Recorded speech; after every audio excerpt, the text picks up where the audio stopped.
Friends, if you're looking for real old school laughs, you're in for a treat because we've got them right here.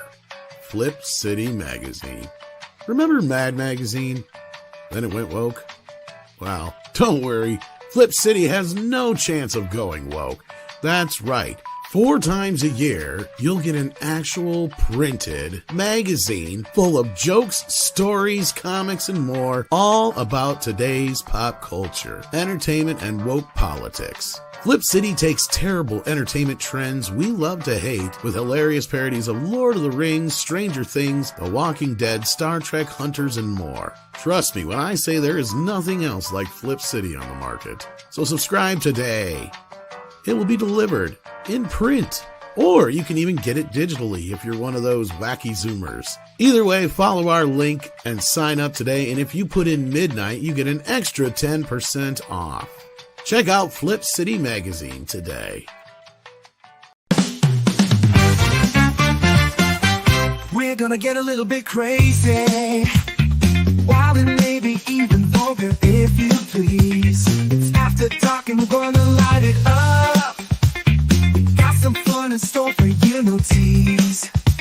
It's time for Midnight Edge After Dark. A little naughty, will hopefully make you chuckle, but we ain't trying to hurt nobody. So get ready quick on the double, cause it's time for Midnight Edge After Dark.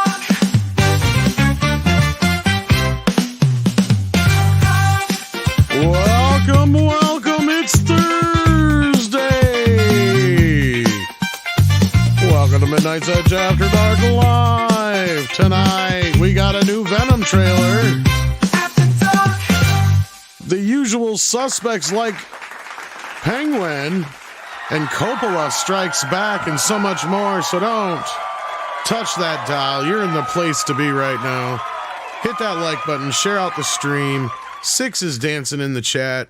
So we're ready to get rolling. Welcome to the program. Sorry we're a little late, but we're here. We're possibly queer, and we don't drink Bud Light beer. We have CC Karaoke here, and I'm rhyming like Dr. Seuss. Somebody come up with something about a moose. Well, we do have moose up here. Yeah, sometimes they break into your house. Technically, bears are more friendly. Yeah, well, sometimes the moose break into your house, and there's nothing else you can do about it.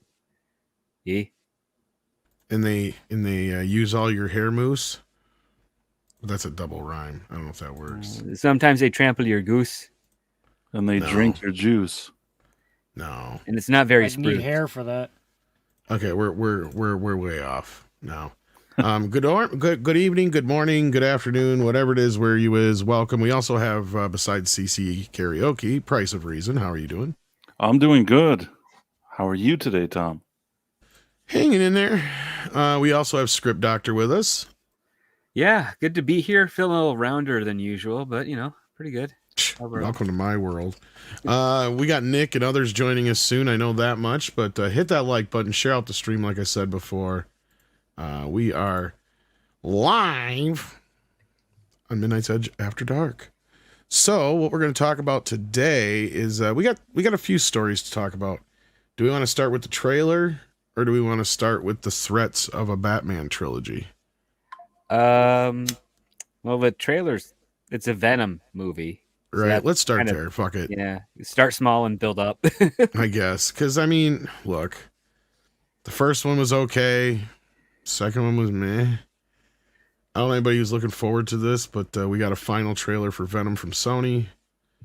It's called The Last Dance. I'm assuming that means they're threatening us with it being the last one. Those movies were so forgettable. I mean, the first one, barely you could call like a movie. The second one, if you told me now to tell you what happens in it, I can't even fully remember. The only part I remember from the second one is when he's in the gay bar. Yes, that's the only thing I remember too. And it's not because I liked it. I just thought it was weird. No, I thought it was kind of funny, but yeah. I want to take you to a gay bar. Sorry. I guess, but I mean, I don't remember it as like a highlight of the movie for me, but I don't know. I just kind of liked the joke because I was expecting it to go one way, and then when the joke went the other, I was like, okay, at least they didn't. I guess you're right. You know what I mean? And other than that, though, yeah, I agree with you guys. I mean, the first movie felt like a 90s movie, which is probably because it was written in the 90s for all we know.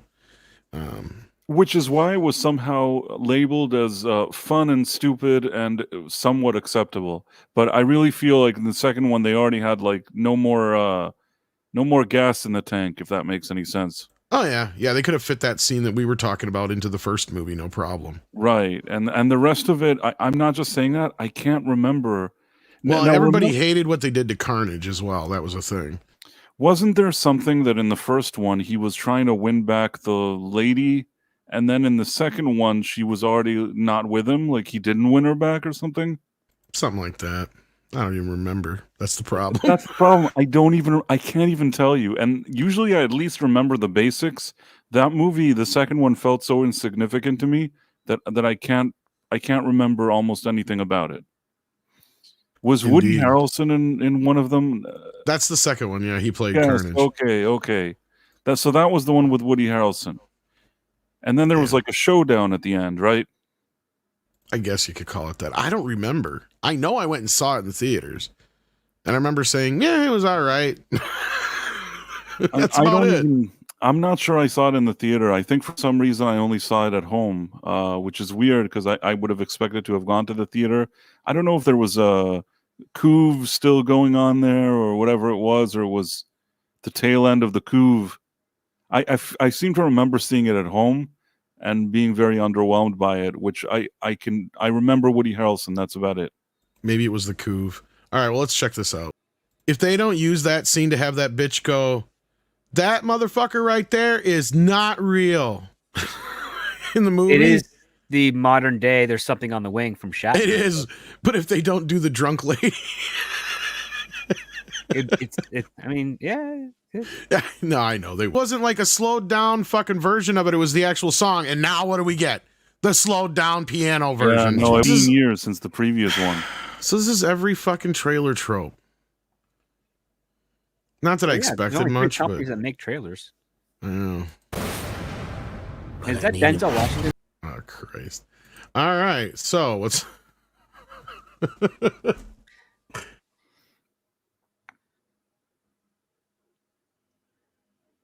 Well, is Tom there? I forgot it already. I mean, yeah, I don't hate it. It was a trailer. There's nothing too exciting about this trailer, and I really think that the second one benefited from the fact that somebody confirmed what I said. It was the tail end of the couve, and some theaters were suddenly now reopening and showing it. So I think it had some people really itching to go to the theater, and it benefited from that. But I don't think it was a very good movie, and I don't know how well this one will do. The trailer makes it look like they're taking themselves pretty seriously. I mean, it throws a couple of joke moments in there, but they're clearly trying to go out on a like more serious, epic kind of note, which is fine if you pull it off, but if it's completely average, it's gonna feel that much more average. And it's Tom Hardy had to play in that Bikers movie, and I feel like he never got in shape for this one. He just went from the set of the Bikers one to this one. If that makes any sense. Yeah, he doesn't look great. Just a little, you know. When you've done that many Sony movies back to back, kind of takes a toll. But the thing is that it looks like he didn't even make the effort. I mean, if he wanted to, I'm sure he could have like dropped a few pounds because of the biker movie. He could have dropped a few pounds here, gone to the gym or something. I think he just said like, yeah, his face is a little fat and droopy, you know. He doesn't care. He's just like, fuck it. That's what I feel is happening in this movie. But maybe they wrote it into the script and he's, you know, he's in bad shape and he looks like he's in bad shape on purpose. Or something. But yeah, he's I don't know if he necessarily looks like he's in bad shape. I was going to say he looks a little older more than he looks like he's in bad shape. Maybe you're right. I don't know. You just I think that even in the second one he looked better than Gear. Maybe. I mean, it's been a couple of years, but he's not. He's definitely. He definitely. like he hasn't been to the gym particularly well for this role. I can see that in the trailer. Maybe eating any Like he doesn't fiber. look bad. It's just He's only 46, but he looks like he's in his early 50s in that.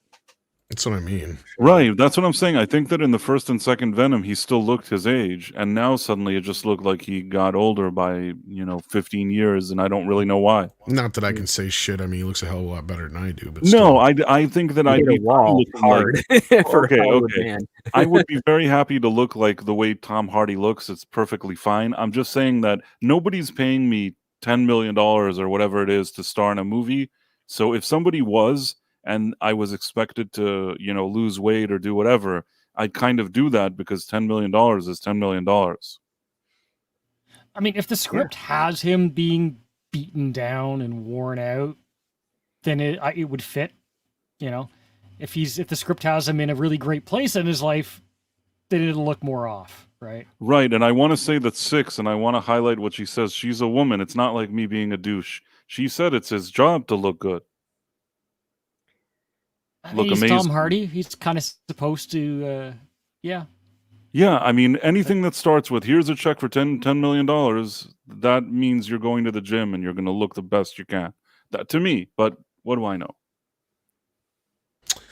Well, doesn't look like you guys have much to say about this either out in the chat, so I guess we'll just keep moving along. Well, that makes sense for Venom, given its decline in perception over the years. I mean, the fact that this is going to be the ending of the Sony trilogy pretty much telegraphs that we'll probably see an MCU Venom in the next 5 to 10 years. Yeah, I know Feige wants to anyway. All right, so the Penguin's getting pretty good reviews from the typical suspects out there, so... With the ones that have good taste or the ones that are shills? I don't know. When does it premiere? Next week, right? Awards Watch says it's the best entry in the new DC Cinematic Universe. It's not even part of the DC Cinematic Universe, you dumb fuck. No. Joshua Ryan says the Penguin is exactly what fans needed. Okay. Really just more Godfather ripoff stuff? I don't know, man. Yeah, a fandom wire. Penguin arrives with muted expectations, 8-hour digression focusing on Mafia foot soldier Oz Cobblepot, aka Penguin, is completely made and fitfully compelling. What? Was that even a review? Terribly. These are not. They don't sound encouraging, positive. nor do they just sound... kind of. But no, I think Script's right. This is what I was talking about with Quentin Tarantino. All this really is basically Goodfellas with fucking Penguin in it, probably. You watch, or something along those lines, or something Godfather, whatever. Insert your gangster fucking movie here, kind of like the Joker. That was my whole point I was getting to. Because anyway, fuck whatever. Anyway, it's too simplistic to call it a villain origin story. Well, I don't think it was meant to be an origin story. The Penguin isn't just another supervillain origin story, much like the Batman wasn't just another superhero movie. So they both suck. Either, so yeah. In the end, the Penguin is a tale of a thug who become a boss. And the sacrifices he all too willingly makes on the way along the way. That it succeeds as thoroughly as it does may be surprising, given its providence as yet another Batman without Batman, nugget of Warner's. Now, I thought Batman was supposed to be in it. Apparently he's not, so I guess no Batman and no Bruce Wayne. Well, we did hear something about, wasn't it you and I were talking about he would be Bruce Wayne in it, but not Batman or something like that. Most because he did shoot something for it. I know that. Yeah. Yeah. I wonder if maybe they cut him out. Okay, so it's basically The Wire and The Sopranos, according to this. The Sopranos. Well, I mean, if that's the frame of reference with regards to mob stories, that's pretty telling of how the quality and exactly journalists. Like fucking 5 or 6 of them said that, dude. Look, 1, 2, 3, 4. This one says Boardwalk Empire. Okay, so 4 at least said in the last 15 years, man. Right? Like, heck, I'd take Road to Perdition. That's at least 20 years old. And that's a good mob movie. Is there any bad reviews? And some of these are just repeating other bits of their same reviews. I mean, I do like this reminds me of like a non-answer answer. Like they say words that gives you the illusion of it being something, but when you actually think about it for a moment, it's not anything. at all. It's almost like Rotten Tomatoes said, write a review with some buzzy sentences and we'll make sure it gets into a write-up. Yeah. I do like Colin Farrell, so I kind of expect him to deliver a good performance. Yeah, but and I mean, you literally could have saved yourself a bunch of money and just fucking hired what's his face from Spin City. I forgot his name. Richard Kind. Yeah, actually, in the current season of Only Murders in the Building, and he's phenomenal. See, because that's all they're doing, and he's basically just trying to do like this De Niro meets Tony Soprano thing. Yeah. I agree with you. Colin Farrell's a great actor, but I just don't see the point in putting somebody under all this fucking makeup when you have actors that look like this. And notice they did change his look a little bit here, script. He doesn't look, it's almost like they were listening to It's almost like he looked too much like Richard Kind. Let's pull it back a little. Yeah, that's what I'm saying now. It almost looks like they went a little bit to like, oh, we got to change his look a little bit because something's different. Anyway, look, for those who are looking forward to it, cool. I hope you enjoy it. It sounds like the reviews are great. I mean, it's almost kind of predetermined that if you liked the Batman, you're probably going to like this. Yeah, most likely. I mean, what do you guys think? I always give things a chance. And even the Batman, I didn't walk out of there hating it. I just, I'll say that ever since I watched it, I didn't really think about it again. And I think that maybe I even had a more positive opinion about it when I walked out of the theater than I do now, just in the sense that like it didn't really stick with me. I didn't love Robert Pattinson as Batman. The sad part for me was I thought that was going to be the worst part, but I walked out of the movie hating almost every aspect of it. It wasn't a perfect movie, but I remember him being a little too like emo for me. I didn't love his thing, and it was probably a bit long, the movie, and convoluted, no motivation. Yeah, convoluted characters. But I won't say I didn't hate it though. I didn't walk out saying like I hate this movie. I thought it was all right. Jeffrey Wright and Andy Serkis. Yeah. No. I mean, I've heard a lot of the people that have enjoyed the movie, but it's very abstract compliments as opposed to like, man, Robert Pattinson did a fantastic performance. I really felt like he was the Dark Knight or something. I've never heard any praise at anywhere near that level or even half that level for it. I mean, what's terribly tragic about Warner Brothers and how they've been handling Batman, even with various different heads of studio, is that they keep on trying to push the edge of darker, gritty, more realistic when you might actually end up having to go the other way where you have fun with the darkness and the kookiness of it in a serious tone, but it has to have the thematic element of what Batman is that he is a guy that perseveres in immense cruelty in an unjust world. He is the glimmering, shining beacon of hope who happens to just dress as a knightly figure. Like there's the irony to that, but the message is, yeah, it doesn't matter if, the city you live in is horrible. If you don't do something to change that, you are going to only ever be a victim as opposed to being, a trailblazer. And Sergeant Point Blank brings up $2 here. Jeffrey Wright was the best part of the Batman. I mean, he was all right. My problem was we get about 2/3 into the movie, and I'm realizing, wait a minute, every single white person in this movie is either a bad guy or a piece of shit. That is true. And it's like, so I'm going, wait a minute, did you just hire Jeffrey Wright to play Gordon just so he could be black?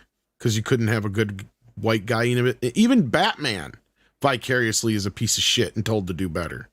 Yeah. Yes, he is told to do better. And then you have the Alfred, scene. I think, is the only kind of good guy. No, he is not. He keeps information from Bruce.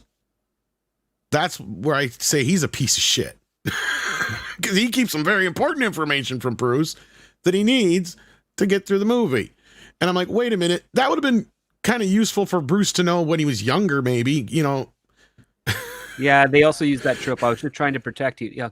Yeah, bullshit. Fuck you. No. Yeah. maybe this could have been fucking useful a few hours ago too. Yeah, I know, right? 6. I'm like the new Ryan Kinnell now. I pointed it out at the same time. He just got all the praise for it. No, there was one thing. So he could have the vitriol at the same time. There was that thing that Zoe Kravitz says, oh, like there's too many rich white people around here. Yep. Whatever she said. That was really... You even have the mayor telling Bruce Wayne he needs to do better too. Yeah, I think so.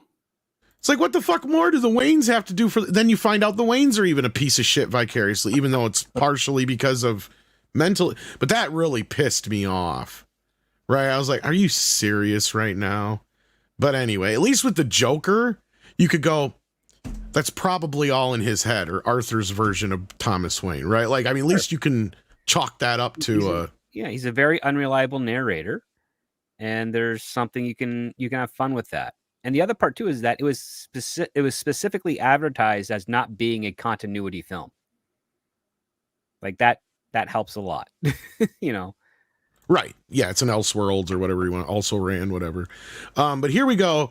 Matt Reeves on plans to do the Batman trilogy. It's sickening, very close to the path we envisioned. Here's my question about this before we even get into this, because he never really specifies that he never actually says I'm making the Batman 3.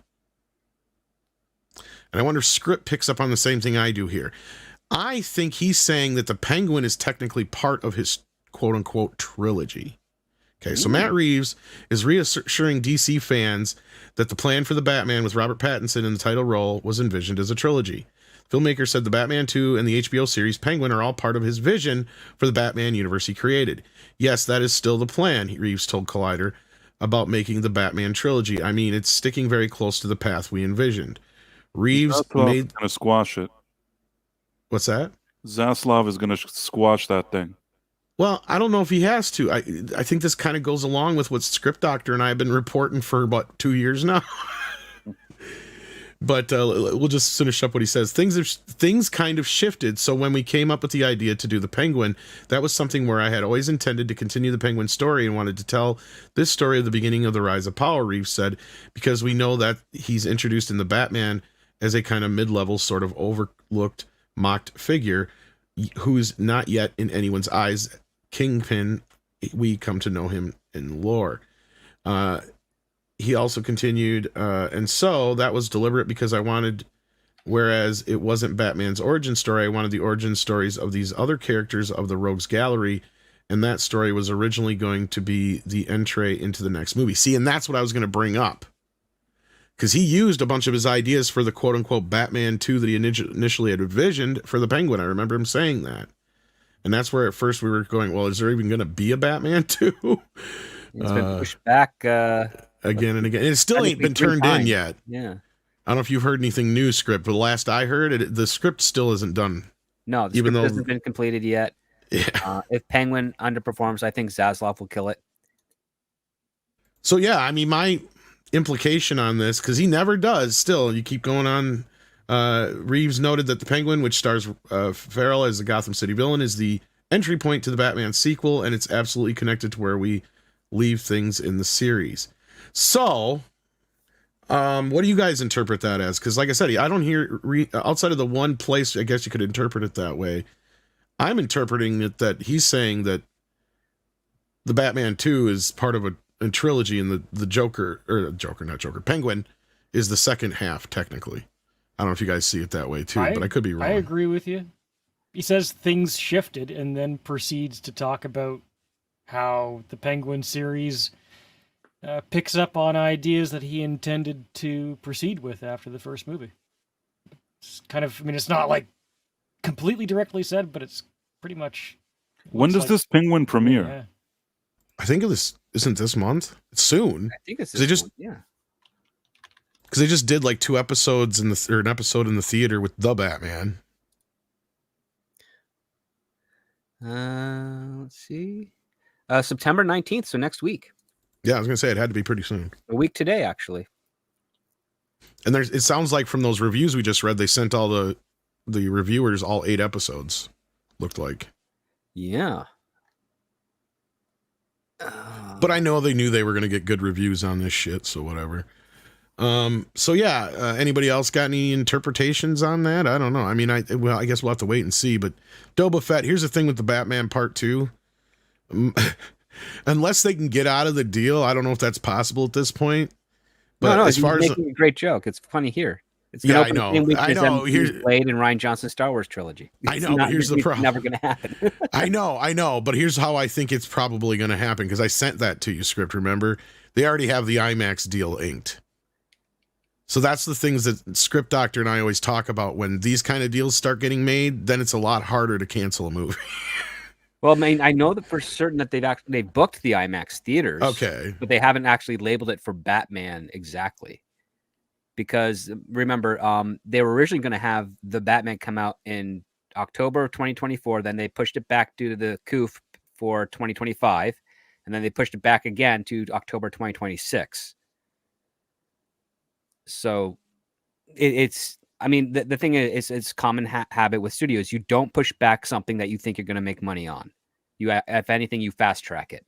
And yeah, and that's what I was saying about Joker, right? I mean, and the only reason that took so long is because of the COVID shit, yeah. So and the getting the question deal in being, place. like, Warner Brothers has reserved a bunch of IMAX screens for 2026 October. There's a good chance that could be filled in with Dune Part 3. Okay, I'll give you that. I didn't know how those deals specifically worked, but I know once these deals start getting put into place, that's when it starts getting difficult to just shit can a movie. Yeah, well, the only thing I do know for certain is that at Con, Warner Brothers did not sell any Batman properties for their pre-sales that you would think they would do for the next year or the year after. Yeah, I mean, I am under this point between what I've heard in the past, what I'm seeing now. I think if I'm right with this interpretation, then that just goes along with exactly what I've been saying. That means you get this show out there, the Batman 2 will be out before their Batman gets off the ground in the DC universe. Yeah, they're brave and bold, right? Yeah, so once you get that all said and done, then you can just shove that along and move on with the rest, right? So we'll have to see how that works out. But Connor Dorian, a.k.a. Charlie Manx, sends in a very generous $10 super chat. Thank you for that. That's very appreciated. Says, have you seen the trailer for the first movie adaptation of the Stephen King Salem Lot, which will be released October 3rd? To me, personally, it looks very scary. Well, we haven't. At least I haven't yet. We were thinking about talking about it. We could. Since you were generous and sent $10, I think we can do that. I've heard some really fucked up things about it. I've heard the movie's really bad. Like, I heard at one point it was unreleasable. I don't know if you heard that too, Script, or anybody else here. But well, I mean, I don't know a Stephen King movie that has been in pre-production as long as Salem Lot that has also been considered unreleasable. It's been done for a while. That's the other thing.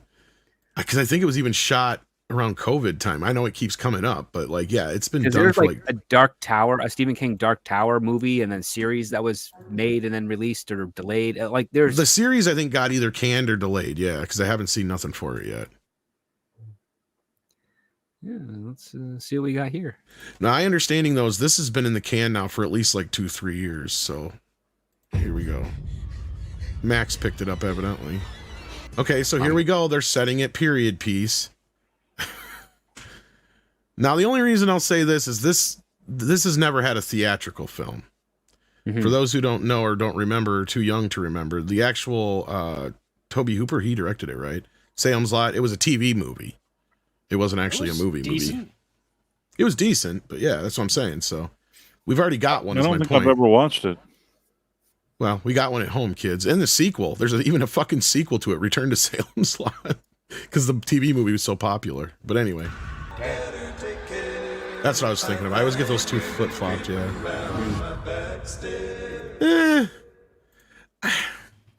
I kind of like it, actually. I don't like the how they do the music again, because it falls through some of the same tropes, and it's a little too dark. Like, I really hate this dingy look that digital has. I mean, it sounds offensive to say this, but the actual truth is, on the color scale of things, they just don't get the blacks right. There's no contrast, exactly, Script. Yeah. It's like the film has a very stark contrast, and it's because of how you shoot it and how it's lit and all that kind of, It complements film complements with lenses far better than DSLR right now. Yeah, they still haven't quite got that. And I noticed that when I was watching Horizon again the other night. It's like the daylight shots, all that stuff looks amazing. And I actually will concede a little bit on his whole scanning it out to film and then filming that, scanning that film. Because that does add texture to the movie. But in the dark scenes, you suffer from that problem. It's this, I don't know how to, it's this low contrast, no black at all. It's they're like slightly muted grays. Yes. Yeah. I do like the imagery in the trailer of the dark scenes. It's just like, I feel like I need to be in a pitch black room with my monitor And then I'm still going to struggle to see what's even happening exactly. There's a funny sense of irony to this because most TVs these days have really high end color pickups and right, especially 4K ones. So when you're filming in muted stuff, you're actually like ruining the ability for your TV to actually really see this in its best form. I mean, when you take a look at like classic films with 4K releases and you put on a 4K TV, it looks beautiful. It looks borderline theatrical. But the more modern stuff, when you throw it in there, it doesn't take advantage of what the TV can actually project. It's actually just giving the TV a rest, essentially. Which is why I hate most movies now that are shot on digital, even if they're mastered in 4K in the digital interpositive, they still look like shit. Like, this is why I cannot watch the 4K version of Spider-Man or any of the Marvel movies at this point. I think they all look like garbage. I think that has more to do with the fact that, like, William Pfister is probably one of the few cinematographers who hasn't fully nailed shooting digital to make it look like film, but he's probably the closest out there that can, because he has a lot of experience with traditional film and understands how light and capturing works. But a lot of the younger generation of cinematographers only ever worked on DSLRs, and they use the technology in such a different way that I think that's why we're getting that very homogenized, muted look for a lot of the films. And even when you go into like post-production, a lot of the editors and color corrections, like even with Technicolor, they can do film stuff just as they did for decades prior, but they rarely get the opportunity to do so because everything comes in digitally. And then they also get their mandates like, well, this is the type of color palette that we're looking to maximize with our film because this is what the director or the studio wants. And it's, in my opinion, I just think it's kind of bleak. For the most part, rarely do you find something that really pops. And that color palette being complementary to what the theme and the story of the film in itself is. Like with Salem's Lot, for the night stuff you can get muted and gray and dark, but you're dealing with Stephen King, and one of the things that makes when people adapt to his stuff is that when it's daylight and when it's happening, it's supposed to be the innocent stuff, everything, the colors pop, the atmosphere pops, the characters pop, so that you empathize with them, so that when the darkness hits, you actually feel it. And this one trailer doesn't look like they executed it in that regard. I've been thinking about this a lot lately. I was thinking like, okay, if I shoot something, unless it's like a comedy, like a flat comedy or something like that, if I'm shooting like an epic or a horror or a Western or a action film, I would shoot, if it's daylight, if I'm out in the daylight, fine, you can use digital. And then I just scan it to film and do it that way like they did Horizon. But if I'm shooting anything that's a night scene or indoors, especially in a controlled environment in a set, I'm using film and then just scanning it afterwards. And I know that's still going to be more expensive, but I think that's the alternative for now that I think they should use. And I don't think you'd notice a stark change between the two, because shooting during the day in digital looks almost like film at this point. So that I can be like, okay, fine. Well, like, and it's good enough to where like you can do the whole scan it out and then rescan it business, which is probably cheaper than actually shooting on film, right? I'm looking at the economics of it. And then some people have griped as far as the camera guys. They said, we got to the point with, film where we had some of the cameras where they're a lot more compact and we weren't lugging all this equipment around all the goddamn time so much. And then when the digital stuff first came out, it wasn't so bad. But then now we're all the way back around to hauling all this fucking equipment around, I guess they were saying now recently. I was reading in some of the newer DSLRs are a bit bigger and heavier. Even with the smaller version of the latest IMAX, it still weighs way too much for a lot of cinematographers. The only thing that kind of pushes against film, and thankfully there are still some directors that still want to use it, is the fact that you only really have a 10-minute stock to shoot at any point, so you can't do your long takes. But I think that's kind of funny because we don't see directors doing long takes really anymore, or interesting takes, or interesting camera movements for that matter. So the argument is that you should have directors and producers wanting to actually do something with the camera instead of just locking it off and giving us a 2-shot or a simple follow as like a 2-minute oneer. Like when we were watching Superman, the movie, a couple weeks back, right? There's that scene in the Daily Planet that starts with Perry White, goes to Clark, follows Lois all the way through the newsroom to her dressing room, ladies' dressing room, and then Clark stopping at the elevator. It's like 7 minutes.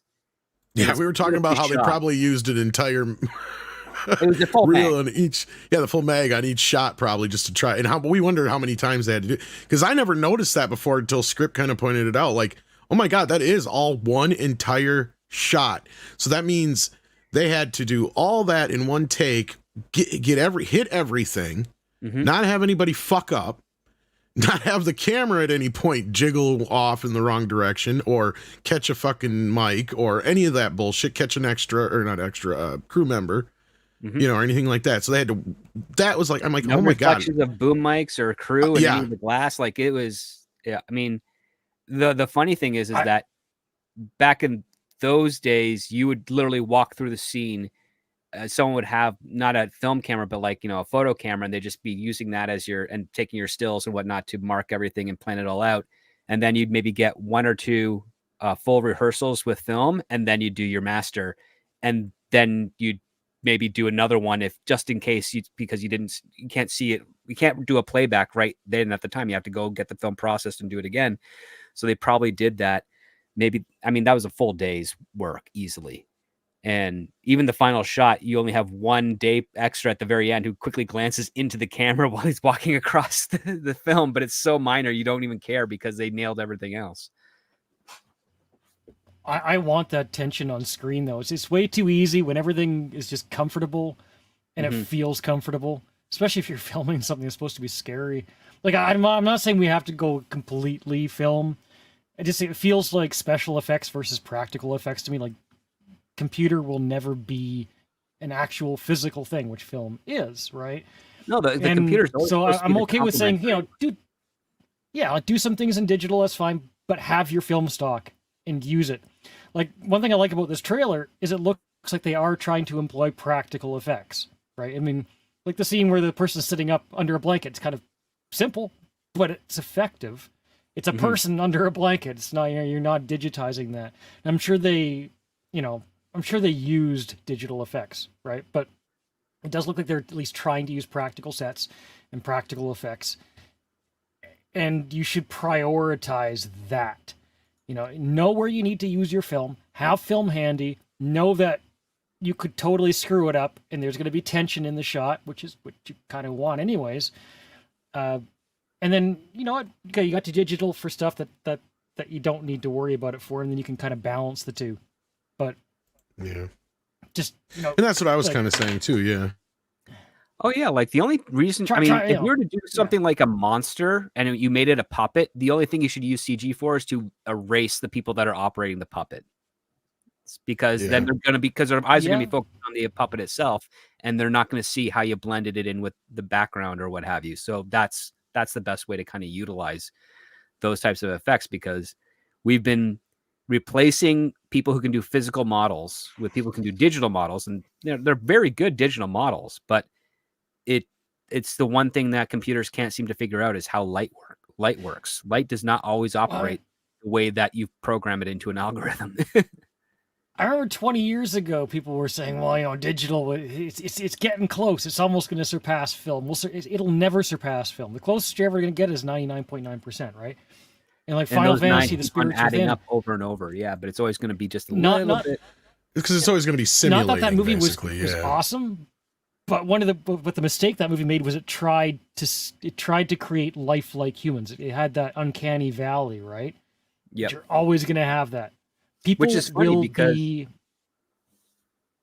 people will be incredibly. They will scrutinize things that are not real, even if you're not consciously thinking of it.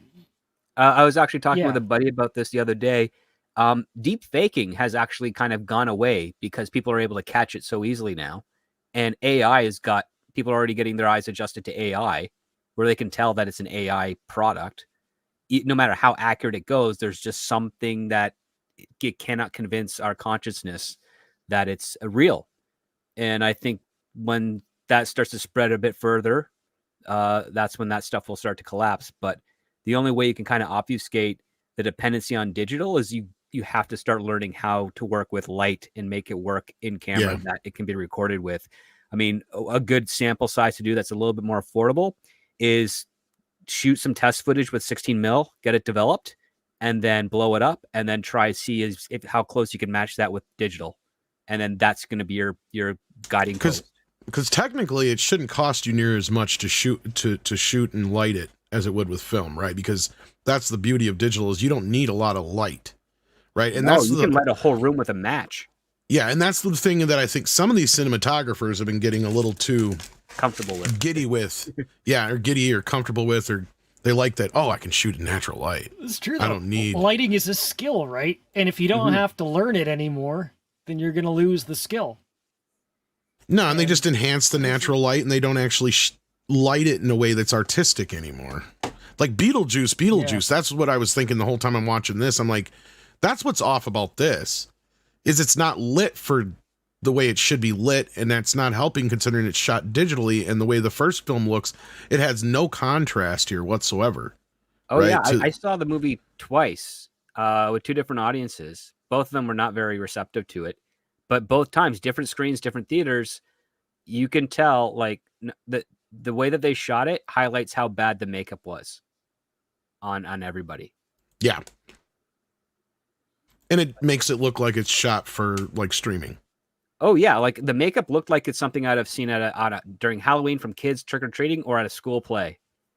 Even if it costs twice as much and is better makeup than they had in the first film. But yeah. So they claim, yes. But like it just did not translate. It was not. No, I believe it, because I mean, look at the first movie. I mean, Beetlejuice is literally like probably over-the-counter basic white and black makeup with his eyes blacked out. Yeah. But then he's got the green goo and the moss, and that's it. Yeah, the green goo, the mold, the moss. But the thing is, his eyes are blended in. But when you take a look at Beetlejuice, you can see the sharpness towards where the blacks of his eyes are. It doesn't blend into the flesh. It's actually like, that's what I mean. Yeah, you can actually see the lines. You can actually see all the. Anyway, have you guys heard about this yet? I actually just watched this movie. I've seen this horrible movie. It's not that great. But, it's really bad, but the stop motion is pretty good. But you know where I'm coming from, because now, for those who don't know what this movie is a movie that's like 50 years in the making. And the reason why it's not that good, well, technically, because it actually started back in the day in a different version, in a different form. Yeah, but filming didn't roll until the late 90s. Yeah, so this was the most ambitious project that Full Moon had undertaken when they were under Paramount's regime, or whatever you want to call it, the Paramount deal. Mm-hmm. And David Allen is maybe not a name you know, but he's somebody who's worked with all sorts of industry veterans as far as stop motion and special effects and stuff like that. And he worked on the film most famously that you've probably heard of, Batteries Not Included. So this was a passion project of his that he actually shot. So he shot all the film for it, the actual live action bits. But he only got about 10% of the way done on the effects when he sadly passed away of cancer. So this film was technically started in 1993, and it wasn't finished until last year, basically. So his, I can't remember the guy's name, but he worked on like Avengers and a few other things. One of his partners and friends. Yeah. He willed the movie to him basically to finish. So he went in and finished the rest of the effects. So check this out, guys. I just watched this. It's actually kind of enjoyable in a weird way, because it does feel like the era that it was written in, because it was actually written to be like a 1960s B movie, is the era that it was originally originated in, but it didn't get made until the 90s, yeah. And it feels like a Full Moon movie. Oh gosh, yeah. Shepherds killed a large anthropoid. But the stop motion is great. Yeah.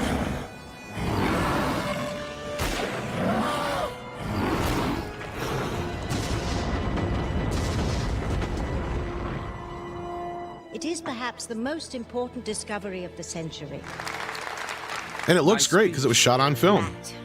That was part of the point I was getting to. But yeah. It's shot 1990s style on film. to another. Like it's very overexposed, but yeah, it looks better. You know you can't answer those questions. No, but I'm saying like all the live action stuff was shot back in the 90s. That's the whole point.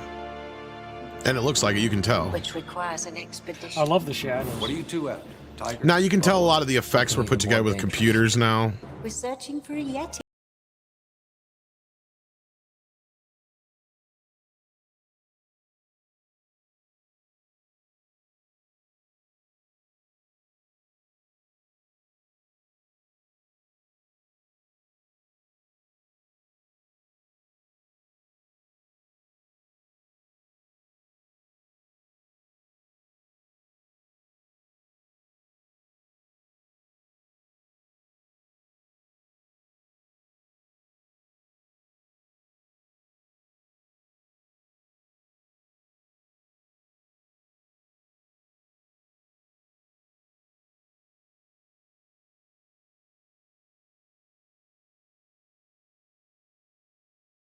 Oh yeah, very much like that. Like, yeah, I'm not trying to like, on a level of like good bad movies, it's actually pretty good as a good bad movie. You can follow the plot. It makes sense. It feels like a 1960s. Like, if you like Ray, like Ray Harryhausen stuff, you'll love this movie. It looks like a weird cult movie, but sometimes those could be good if you're in the right mood, I guess. But yeah, it was like the most ambitious project that Full Moon had undertaken, because Charlie Band had actually been wanting to make it since before he even had Empire. Because that's what I was trying to say, like, because I did some research on his script, and like, yeah, he had originally written the original treatment for it. The original idea came about in the 1960s, and then Charlie Band picked it up in the 70s for the rights, and he held, they were trying to get this project because they knew it was going to take a lot of money. As far as I know, this is the most money that Charlie Band has ever spent on a movie before, from what I could find. So, which means that it was high six figures. It said millions. That's all it said was millions. Yeah. So maybe 2 million, maybe 2.5. So yeah, no, but then they had to get another 40 grand just to finish it through Kickstarter a few years back. Mm-hmm. But yeah, so Six wants to know what you thought of Beetlejuice since you finally got to see it twice. It was pretty much what I was worried it would be. Overly written, too much plot. The cast is doing everything they can to try and make this the best thing they can make it. But it's just not there. Stop trying to make Justin Theroux a thing. It's been 30 years. Time has already proven that nobody wants to see him on screen. Leave him alone. Let him go somewhere else. Worst character in the movie. Pointless too. Yeah, half the characters are. That's the problem. The charm of the original Beetlejuice was that it was an inversion of Poltergeist, where instead of the human beings being, terrified by the ghosts and disturbed and bothered by the ghosts, it's the ghosts that are being bothered by the human beings that have moved into their house. There's no level of thought or nuance in Beetlejuice. There's no goals, there's no wants, there's no real stakes. It's just a series of plot points that are occurring for the sake of just occupying 93 minutes of your time. Catherine O'Hara kind of has the most memorable jokes in it. I can't remember much of what Beetlejuice did or said, sadly, even though I liked Michael Keaton in it. He felt like he was stepping back into form. But it just was not. There's something missing there, because, the motivation for Beetlejuice is that he needs a job. He needs something to do, and the Maitlands are his go-to. What does he need in Beetlejuice? Oh, he needs to avoid the succubus ex-wife, but he doesn't find out about that until a half hour into the movie. So, what are we waiting? What are we doing? We're waiting. We're literally waiting for the movie to start. Did you see where I was coming from too, where it should have tied that all together with why he wanted to get married in the first place, like that being some way of breaking his connection to her or something like that, and streamlining a lot of the shit with Astrid and all that shit? It would have been nice if they actually gave us a resolution as to what advantage does Beetlejuice have. Like, where in the handbook for the recently deceased does it say that if a ghost marries a mortal, it allows them to cross over into the real world? Because you could have a lot of fun with that, because we've actually read real life stories where crazy people have claimed to have married a ghost that lives and haunts in their house, right? So you don't have any jokes there for it. The other part too is where's the stakes for Monica Bellucci's soul sucker character? Like, she's a soul sucker. Oh, okay, and there's no stakes at all in this movie, because they don't explain. Does she get power from sucking the souls? Does she need that to kind of stay in this realm and do stuff, or does she have to like suck enough souls so that she can return to become mortal again, because that's where her real power lay? Like, there's no motivation there at all. Yeah. It's unfortunately a very Al Gough and Miles Miller story, which is the fact that they have all these ideas, but they don't have the faculties to do anything with them. I've said this before. They did Smallville. And on Smallville, they had the character of Lana Lang, and they had nothing to do for her to do for 7 seasons. So they gave her everything that they could imagine, from being the girl next door to the girl that's got a boyfriend, to the girlfriend that is the girlfriend, to the girl that's been possessed by a witch, to the girl that now knows martial arts, to the girl that now gets some sort of super suit, to the girl that marries Lex. They just throw everything at the wall to see what could work with this poor character, and none of it sticks or does anything. to the point where the actor literally said, I'm done now that my contract's over. I'm not coming back to this. Well, and that's what kind of bothered me about the whole movie, because it's like I'm looking at it going, there is a story here, right? Like, there's a movie here.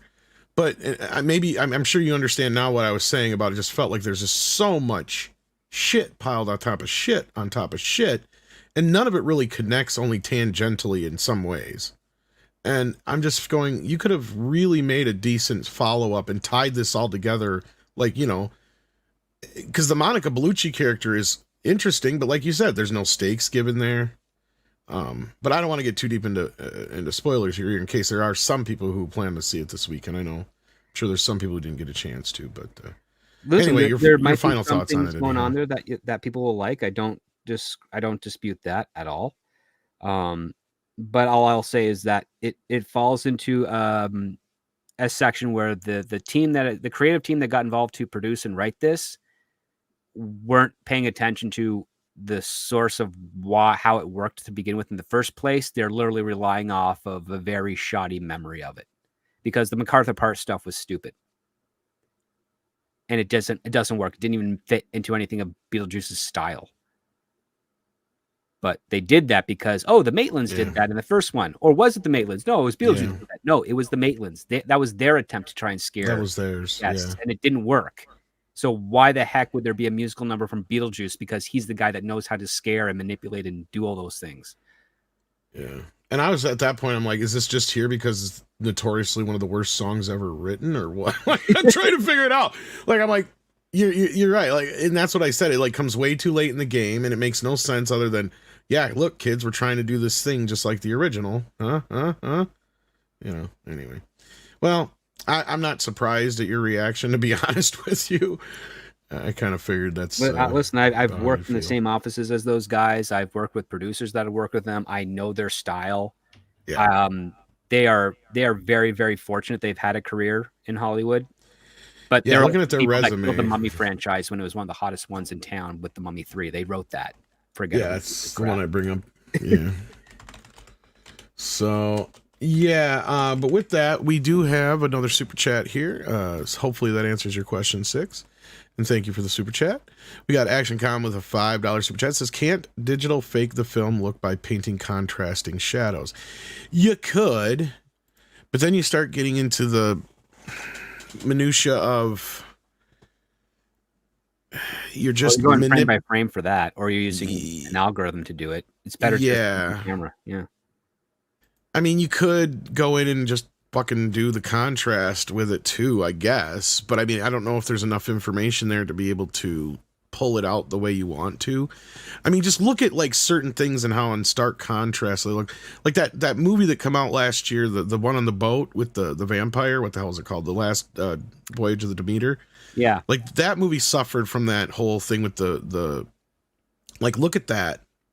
And then compare that vampire, the way he looks in that, compared to what the remake Nosferatu looked like, since it's in color, right? And looked how contrasty that looked, and how that, you know, made Klaus Kinski's version stand out, right? Compared to like how that bat just kind of looks like he's blending in with the rest of the fucking background because he's just as gray as the rest of it all. So that bat vampire thing, yeah. I'll throw in a video game reference. You get a lot of these like remasters nowadays where they just take like old games that were made in standard definition and they just use an algorithm to upscale it. And it usually looks really kind of like washed out and gross, but it's okay, right? It works on your screen. Now, Final Fantasy IX, Final Fantasy IX has a fan mod called the Mogiri mod, and that was given the actual love and attention. It used an AI upscaling, right? But the person who did it took every painting and worked on it by hand to make it look good, and it shows, right?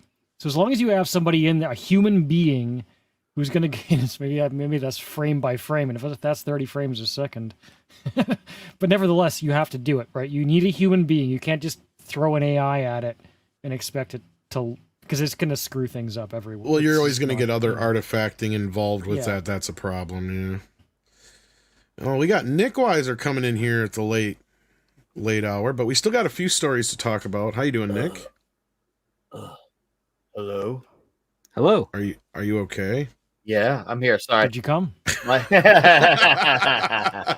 No, for some reason I slid in here, and then all of a sudden, like all the sound stopped. It was really weird.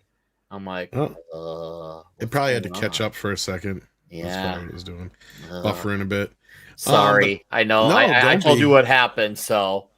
No, you're fine. Yeah, thank you. You're fine. Yeah, let's. We got some sad news here. Actually, this just came down. No.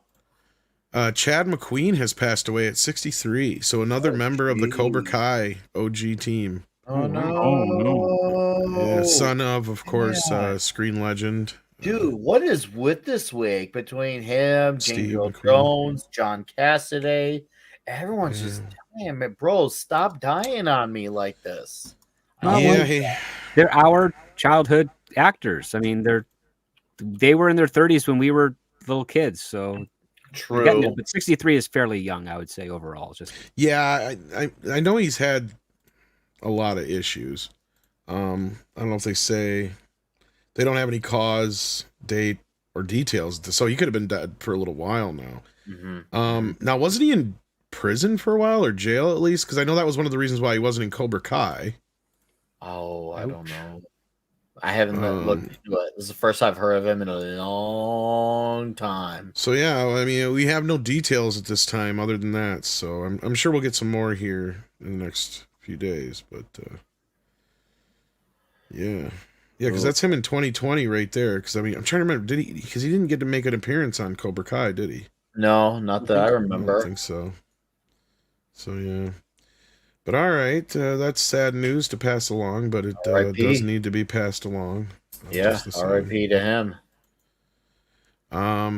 So yeah, what else we had here was a couple other stories I wanted to get to, especially before we lose too many people here. We had, let me see here, where'd it go? Well, first of all, what's your guys' reaction to another Cleopatra we're getting from Denis Villeneuve, starring Zendaya? Zendaya doesn't look like what movie is this again? Cleopatra. Oh god, no revision history. I mean, at least she looks more like Cleopatra than the girl on the Netflix thing, but it's just like not. I mean, oddly enough, Cleopatra most likely looked more like Nina Infinity than any of the actors that have been. I would agree on that. Yeah, that would be most strikingly similar. Yeah, I agree. I'm just saying we're at least closer than we were farther. Well, it's already been a hell of a week. Lincoln's gay. Why not? Let's go back to Black Cleopatra. Lincoln was kind of gay. Well, that documentary is like saying he was totally gay. A little too much. New documentary. They were embellished it. Why doesn't she have a last name? So that her parents won't be embarrassed by their child. I don't think they invented last names yet. No, I'm kidding, because they had Mark Anthony and shit. I don't know. It's a good question. Because she's like Madonna. She only needs one name. Wow. So yeah, I have no idea what to think of this. But are we going to end up with competing Cleopatra projects here, since we have the Gal Gadot one as well? Is that still happening even? Yeah, I don't know if it's started shooting at all or not. I haven't heard any movement on it. Because that was also with Warner Brothers, wasn't it? Or Legendary? I think it was it? I don't know. So yeah, but I thought that was kind of funny. But in other news, we have Francis Ford Coppola striking back at all these accusations. Yes, he is. In fact, he is even suing, I believe it's Variety, if I get the story here. I think so, yeah. Mm-hmm. Well, I had a version of it, but it was like all cut off. Let me see if I can find this.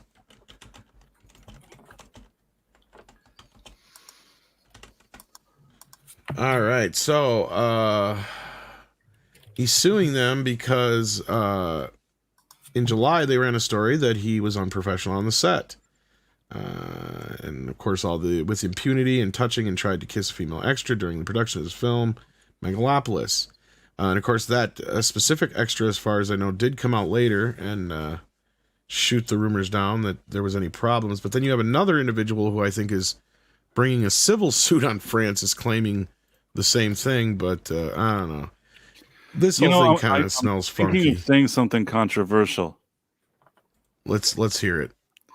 He's kind of an old dude, Francis Ford Coppola, from like an old generation. Maybe like, back in the day on set, you see people, you hug them, whatever. It doesn't sound to me like he was trying to do something bad, but maybe, I don't know. I don't know. He still talks to his daughter Sophia, and she's pretty crazy enough to be aware of this stuff and let him know. I mean, I'm not saying that he didn't. Maybe he did something stupid, but I don't know. I mean, I feel like they're just ganging up on him.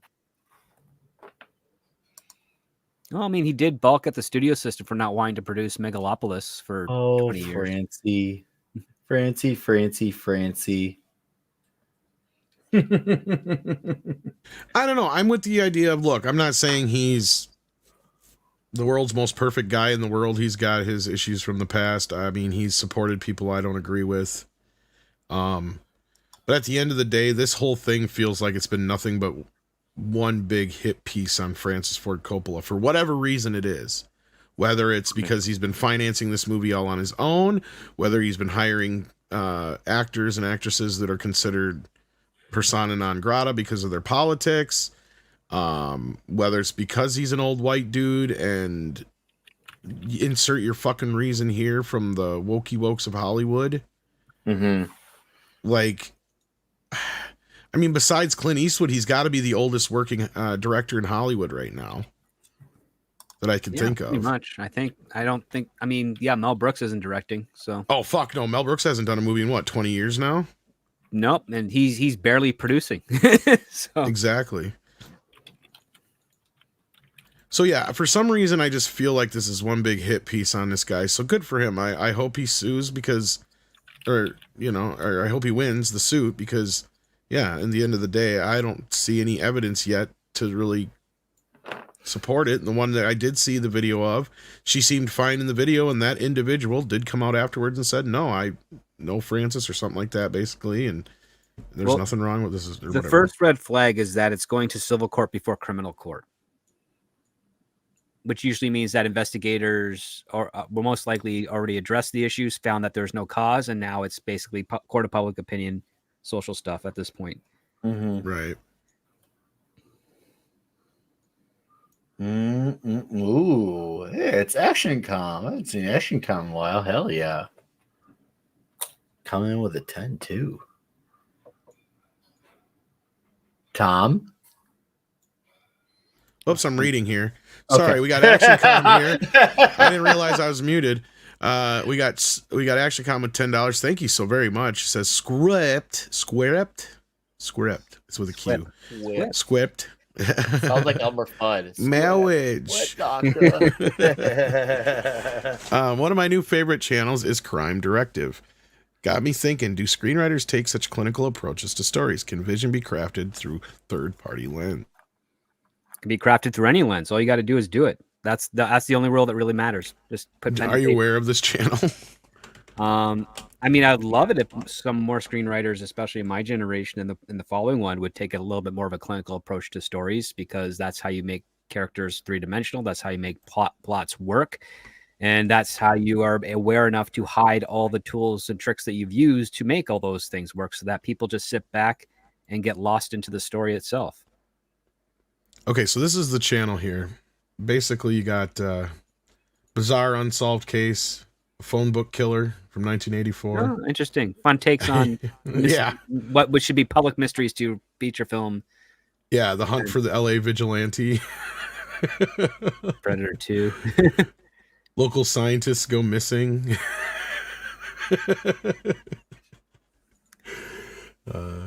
Reality show comes to a shocking end. FBI hunts serial killer. Oh, Ninja Crime Wave. Surfer Gang robs 30 banks. Yeah. There we go. Point Break. Yeah, I thought that's a good gimmick of a channel. Ghost Fever Grips New York. Yeah. So yeah, you might want to check that out. Tragic disaster covered up in Jurassic Park. The Isle Nublar incident. Bumbling bandits foiled by Hero Kid.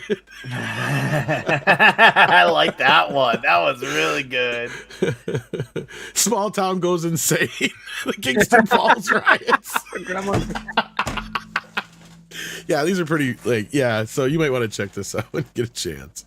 I think ActionCom brought that up earlier this week. Thank you again for that, ActionCom.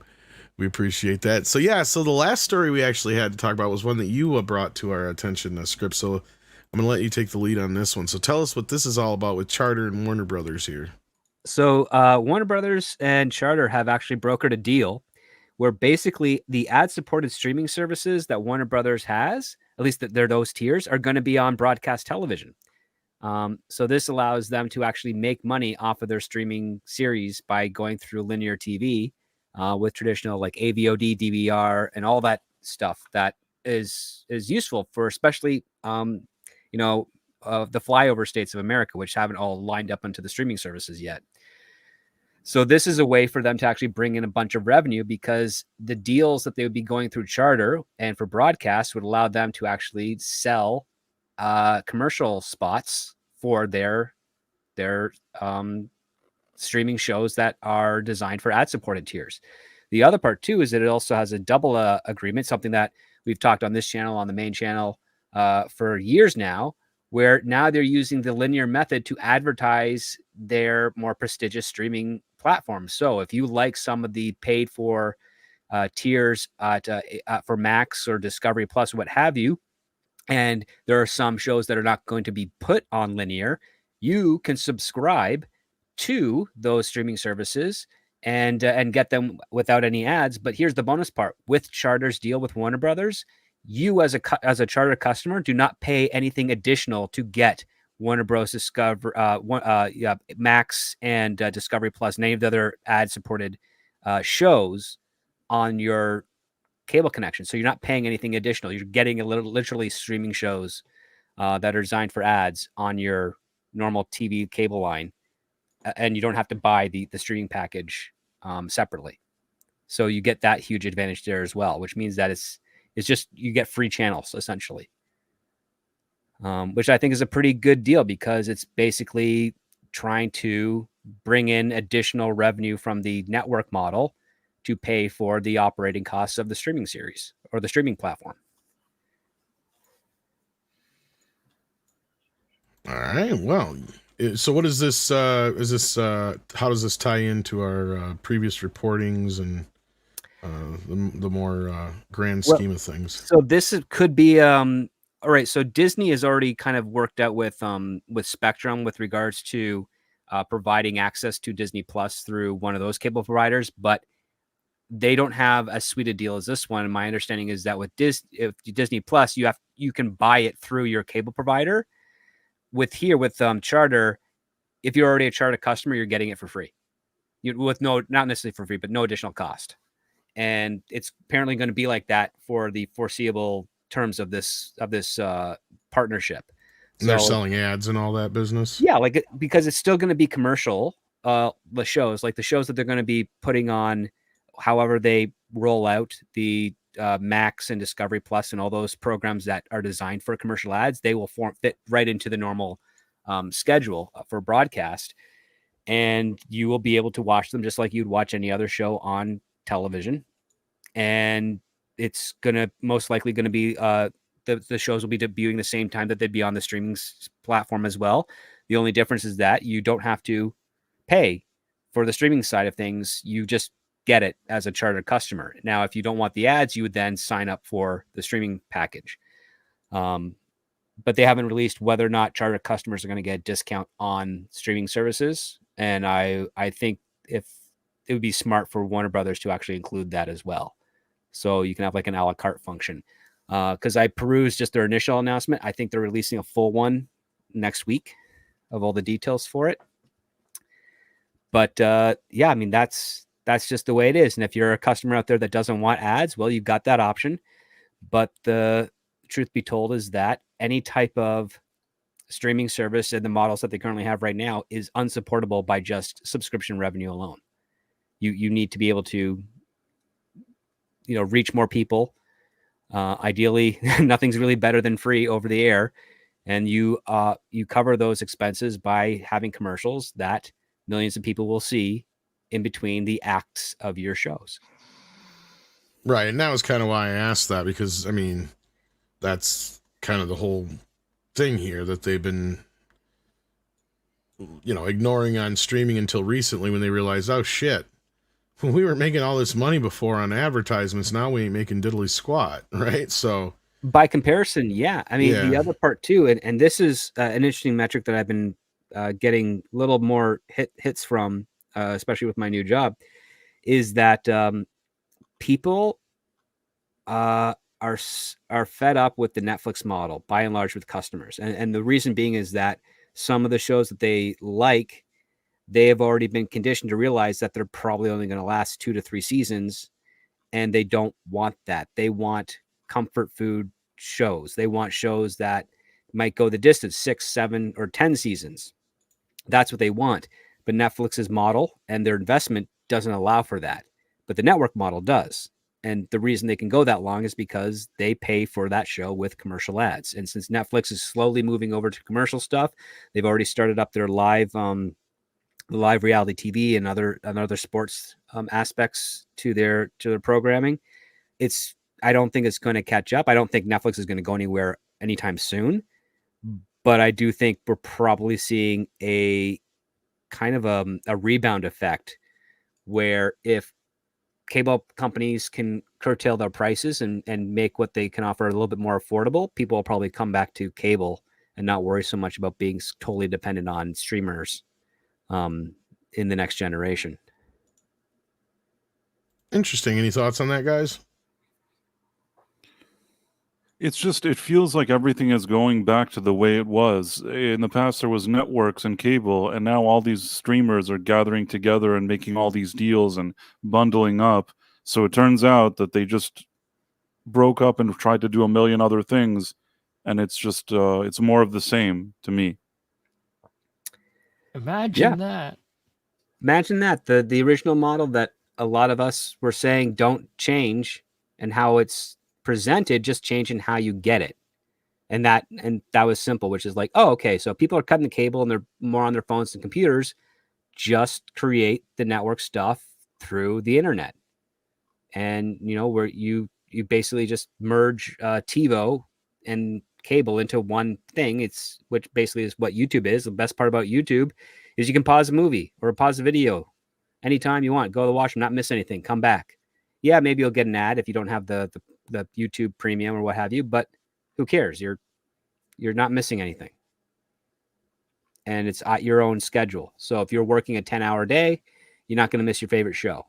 And that data that's collected from you watching it goes towards supporting the show. So if it's a great show and people are not watching it maybe at that 1 hour when it's initially released, but they're watching it within that 24-hour period, that has a stronger likelihood for that show to continue on for ideally many seasons.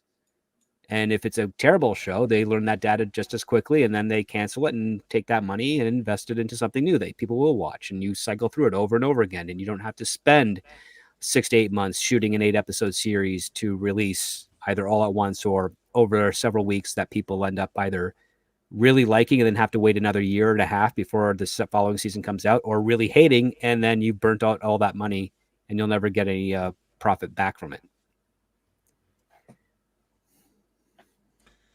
Yeah, that's kind of where I've been coming from too, is I just don't think that people trust streaming as much as they used to anymore. I think people are starting to wake up a little bit. I actually was having this conversation with somebody the other day about how physical media is making a huge comeback.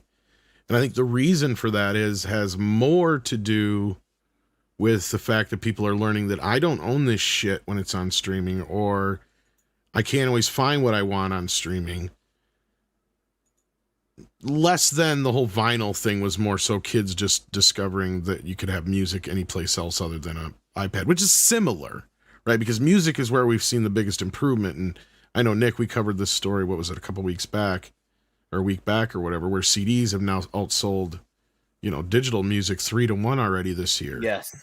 Which is insane. It's absolutely nuts that CDs are doing that. CDs are it's like, how many I never thought that would happen. you find on the market? Vinyl I can That's just see, it. but CDs, to me that took me for a big surprise, because I was listening to, after I did that show, I was like, wow, CDs are the thing that's happening. Because I remember I was at a record store 10 years ago, and I remember I was the only one look at the CDs, while all the kids who were younger than me at the time, they're all look at the vinyl, which I still was happy that they're looking at, because it let me know, hey, they're still buying the album. So to me, that was cool. Even if it wasn't my, preferred formatting, it was just reassuring to see. And I was just like, I'm just glad these kids are not purchasing air. You kids are smart. It may, once again, not my format, but better something than nothing. So that's what's up. Anybody else? No, well, hopefully that this is a sign of things are changing and people are getting smarter as consumers. And or did you have something to say? Sorry. Oh, no, I was just saying, I hope we get back to the times when people would film stuff and air it, and it would be airing while they're still filming it. And then the audience could react, and the people filming it could react to the audience reacting. And maybe they get canceled after a few episodes, or maybe, right. There was something actually kind of cool about seeing like the evolution of a season of television, honestly. Well, and I maybe brought up those first few episodes were kind of crap, and then you saw them kind of like make those changes and evolve. Maybe sometimes they failed and they got worse and they got canceled, but it's like it started awful, and then it changed and it got better, and it finished strong because they actually had that opportunity to, Well, the closest thing we've had to that in the last 10, 15 years or more is probably Baby Yoda, right? And that was more so an accident, and they were just lucky that the damn baby was part of the story, but I'm not so sure it was always meant to be that way, because like I pointed out before, in this way, the way movies and shows, I should say more specifically, are made now, because like you're saying, like off that idea you're just saying, CC, Urkel would never happen on a streaming show. Right. That was a complete accident. Family Ties would not be a show that would last, right? Because they figured out early on that, holy shit, people are reacting to this Alex P. Keaton character when the show was supposed to be the focal point of hippie parents raising semi-conservative and a very conservative kid, right? Is the reversal of All in the Family. But the parents were supposed to be the star, not Michael J. Fox. If you didn't have shows being made the way that you're talking about, CC, back then, those shows wouldn't have happened.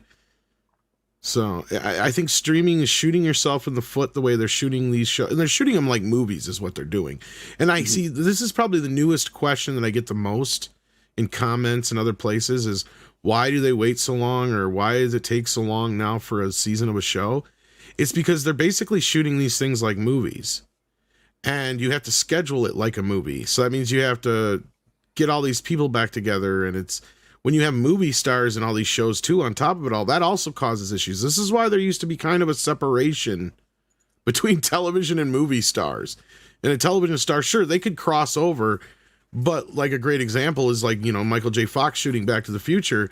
He was literally working 7 days a fucking week, day and night, to be able to do both the show and Back to the Future. Right? He says he still to this day does not remember that period because he didn't sleep the whole time. So, yeah, I mean, it's the way shows used to be shot, and it's really sad that we've gotten to this point. But I know, we got a super chat here, and then we're going to be wrapping things up anyway because we got some people who need to fall out anyhow. And we've hit the 90-minute mark, so I think that's a good place to call it a night. We got Shanatsky sending in $2. How you doing, Shanatsky? Says new shows are getting their ass kicked by old ones. Yeah, that's the other problem. So people are discovering older shows. And then you've also got sometimes, because I grew up in the 90s, right? Yeah. When there was still a lot of stuff to do, but even especially with like video games, like I watched every movie in the movie store. I completely cleared the shelves. And it wasn't just movies, video games too. I had played every video game of any worth on the Sega Genesis, on the Nintendo, and then the Sega Genesis and the Super Nintendo. now, if you're like 20 years old today, and you've got everything, not just everything we used to have, but everything beyond that, like, how can you be bothered to care about some crap that's just been bungled up by corporate? Because you can spend your lifetime watching everything, all the awesome stuff we already have, and not get through it all. Yep. And things you never even got a chance to experience back then, too. That's the thing. I think there's a patch already of time where when people shifted over to streaming and dropped their cable, there's probably a bunch of shows they didn't even get to experience. I think that's where that one show, that one that's Suits, it falls into that category, for instance. Which is not really a good show. But it goes to show you that how bad some of the streaming shit is, probably, Script. That's the thing. Yeah. Oh, no, you're not wrong. I mean, heck, the new Suits that's coming out again, I think that's part and parcel, part streaming, part network at the same time. And I don't think it's going to resonate as well with the new audience. Yeah. Well, we do need to let Price go here. We're going to wrap things up anyway, so I'm going to let him go ahead and plug his stuff here because I know he's got to run. Well, I got a channel and I'm an awesome guy and I make so many videos. You should subscribe to it. I talk about movies and shows, and despite how bad entertainment gets, I still try to find the good in all things, even if it's something like Madam Web, which didn't have anything good to begin with. Thanks for having me, Tom. And thank you for watching my videos. Did you say prescribe? I don't know. I don't know if I did. Well, Price, you got punked by Nick because you did him once, so I guess he asked me. He asked me, so I tried. I probably failed, but at least I got the words right. No, that was pretty Price, good. you gotta do Not too Nick bad. now. Oh, he has done Nick Do before. him. But go ahead and do it He again. has a few times. Now you can do each other. Whoa! Oh my. Phrasing. So do check out Price. The reason you streaming later. We should be doing the Quantum Leap Revisited in a little over an hour from now. So go check us out over there. All right. Anything else, Price, or are you occupied? Okay, so all right. Well, with that, we'll keep moving along here. Script, you're going to be there later, as you just said. Anything else you want to plug? Scripts on Saturdays this Saturday. Yeah, we got a based off of a true story about Hans Christian Andersen annoying a fellow writer in England. So come check us out that night at 7:00 Eastern. All right, Nick, what you got going on?